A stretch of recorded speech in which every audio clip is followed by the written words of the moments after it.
Potpuno pravo, samo vaš rječnik nije u par riječi primjeren bio reakciji, ali dajem vam pravo za intenciju vaše reakcije. Izvolite. Izvolite.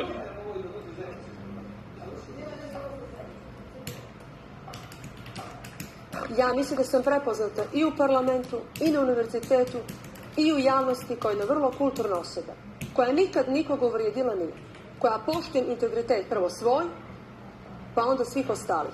Prema tome, ovo je blaga forma koju su oni zaslužili da kažem, ali mi pristojnost i vaspitanje ne dozvoljava da koristim druge riječi. Jer ne znam kako drugačije da nazovem ovo ponašanje. Hvala, kolega Andrija Popović, izvolite. Zahvaljujem.